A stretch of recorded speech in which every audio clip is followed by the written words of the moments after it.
Hi, everyone. My name is Brielle Jaekel. I am the editorial lead of FreightWaves here, and I am here today with Adam Wingfield, who is our founder of Innovator Logistics Group. Hi, Adam. Thanks for coming on with me today. Thanks for having me today, Brielle. Yeah, and I'm excited. Today, we're going to talk about how owner-operators can position themselves for success. And I know you have a lot of expertise in this area, so I'm excited to get into it. Likewise. Well, so first I'll just start off with, we'll just jump right into it. In your experience, what are some important considerations for owner-operators when it comes to selecting the right routes and clients to maximize profitability? Well, you hit the nail on the head at the end of it, maximizing profitability. And in order to maximize profitability, you have to know what profitability looks like to your independent business. Every business in the trucking industry is different, meaning that every truck that hits the highway has a different business dynamic of it. So the most important thing is to get your baseline first. We call that baseline your break-even point. Your break-even point is the point at which you can start making money, and there is no baseline. There's been research that's been done. That's kind of a blanket research that we've seen from folks such as the ATRI who say, hey, this is the cost of operation of a truck. Well, you have to consider that just as an average, and you have to consider that as an anomaly. You need to get into your business and understand what your break-even points, because we've seen break-even points from $1.60 all the way up to $2.70. So you really have to understand what that looks like. And once you understand what your break-even point is, then you want to start layering on what we call an operational run rate. That is hey, Brielle, how much profit do you want to make? Do you want to make 10%? Do you want to make 20%? Do you want to make 30%? What does that look like?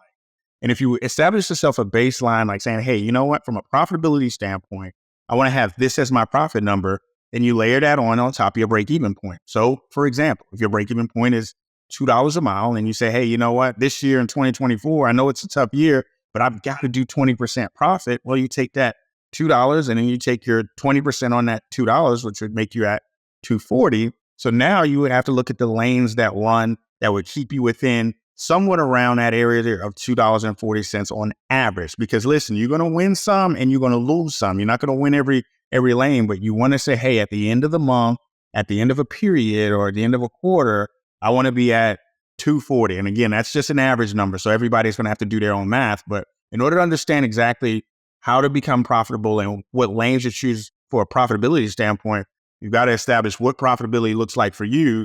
And then now you got to be flexible to position yourself in lanes that's going to position you for that.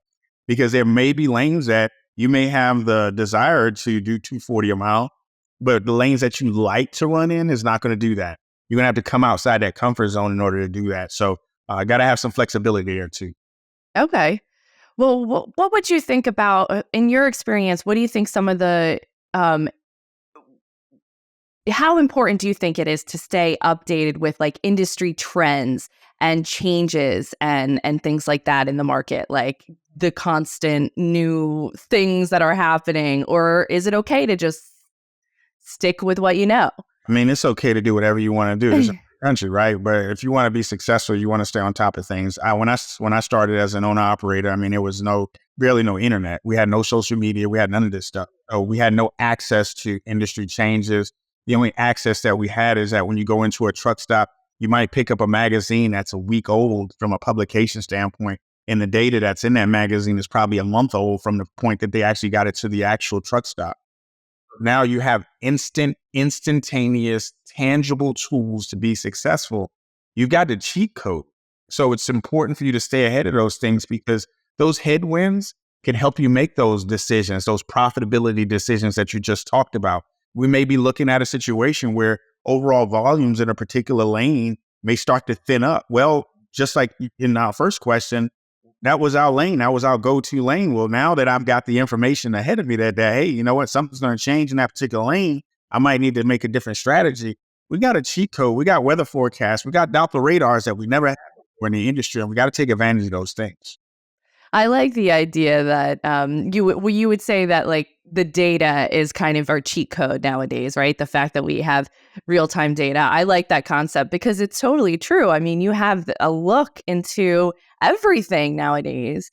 The problem is ciphering through all that data and figuring out what you need to know. I definitely understand that part of it. Um, what do you feel like there are some like misconceptions or any kind of myths in the industry? They're all over the place. I think that always been a cat and mouse game. And I think that maybe not necessarily a misconception. I think that there's a lack of understanding between brokers and carriers and brokers. I think that's one of the biggest myths. I think that brokers have a perception from just a generalization of carriers do. And some of that has been pushed with some of the fraud that's happened. And I can't even say some of the fraud, the massive amount of fraud has caused a lot of VPLs to kind of look at carriers that have done good business and great business differently. And then we got carriers that really don't know what a day in the life of a broker looks like, right? Like they don't know what goes on in the back end, and they just feel like as an intermediary that there's no work done. So I think that that's one of the biggest misconceptions, is that the two most important parts of third-party logistics really don't understand what each other does. And some of those assumptions are driven just by overall passion and just quite frankly, just that discontent between the two parties for them to want to desire to do differently. But I think that that's one of the biggest misconceptions is, hey, what are each component of the supply chain on the carrier side and also on this 3PL broker side? What does that look like? And I think that spurs some lack of understanding, and I also think it spurs some it's just a line drawn in the sand where you're on this side or you're on that side, and that's unfortunate.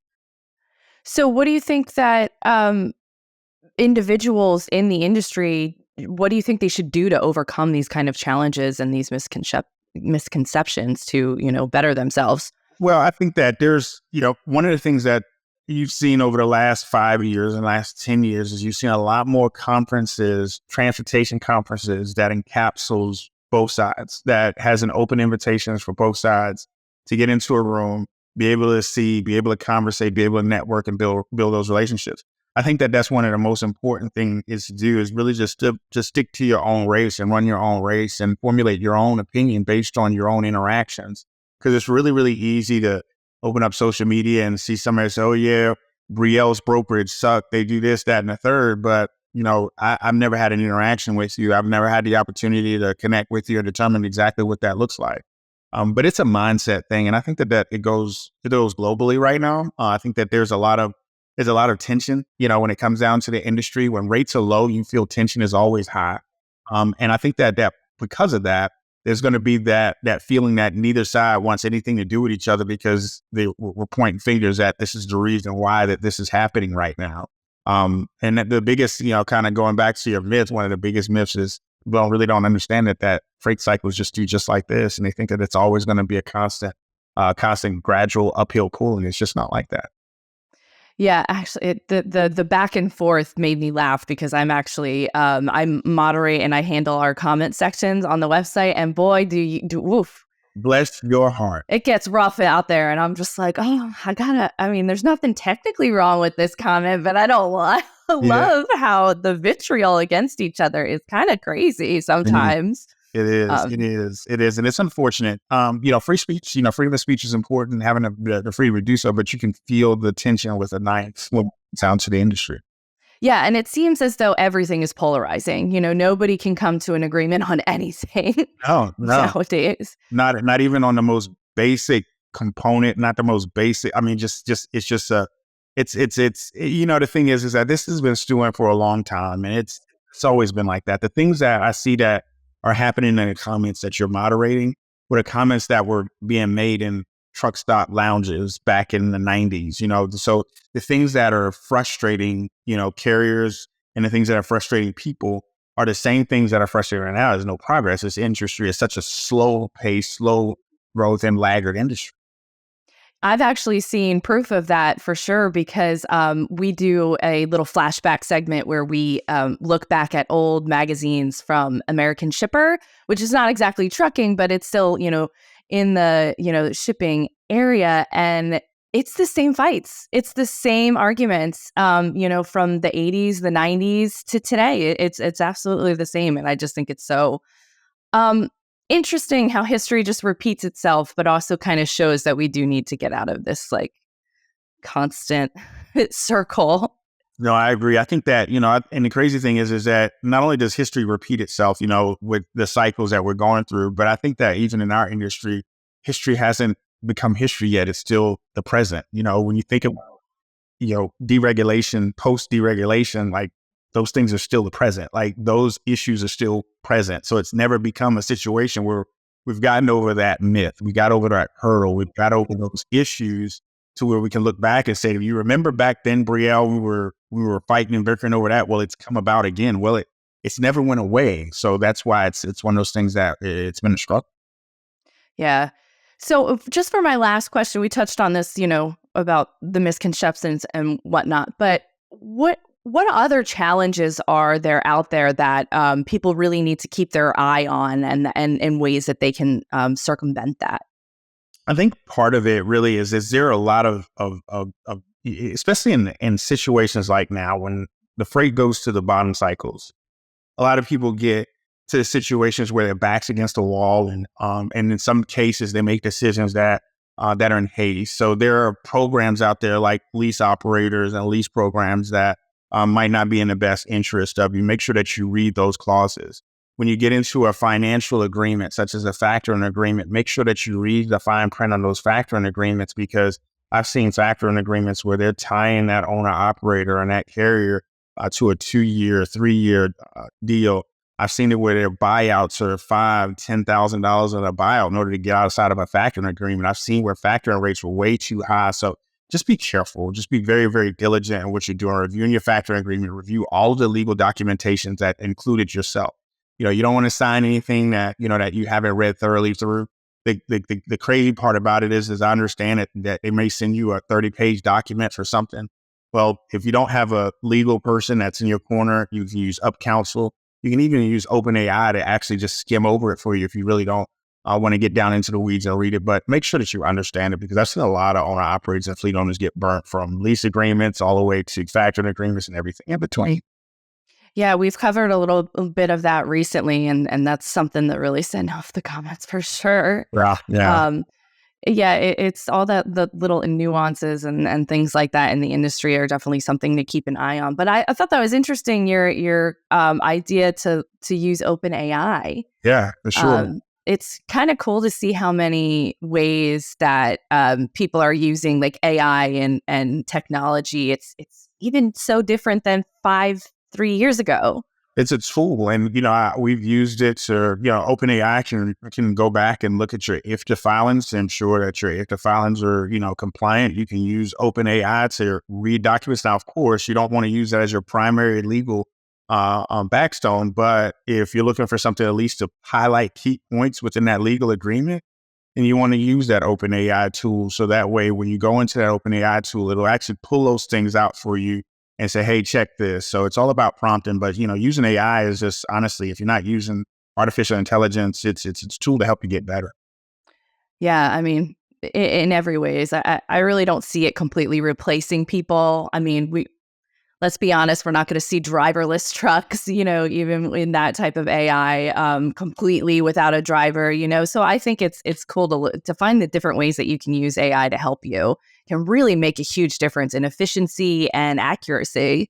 I agree. And if you're not, again, the industry itself is an antiquated industry, and adaptation of technology in trucking has always not been the thing that we've been known for. But as an owner operator, you got to use every tool that you have in your tool chest in order to stay on top of the game. Use the analytics that you have, use the news and resources that you have in front of you. Take the tips that you see on these types of events that you're looking at right now. And most importantly, embrace the technology that's put in place to help you guide you to going forward. Especially because the technology we have nowadays, it's not too difficult to where it's going to disrupt your entire, you can use open AI just on your computer and be like, let me check this out. You don't have to change your entire way of doing things. That's right. I mean, you can just use it as a, hey, let me check for accuracy, right? You have something to just double check your work. But I always recommend using it as a tool. And even when it comes down to this, you get upset, you get ready to fire off that email, have OpenAI do the email for you, at least so that way it comes off from a professional perspective, because you don't want to burn a bridge that you got to potentially cross later. Absolutely. Well, that's all the time we have for today, but thank you so much for coming on and giving us all that insight. I think it was really great. And, as an owner operator, I feel like we have a lot of tips to share from this episode. Oh, thanks for having me. Awesome. Thank you so much.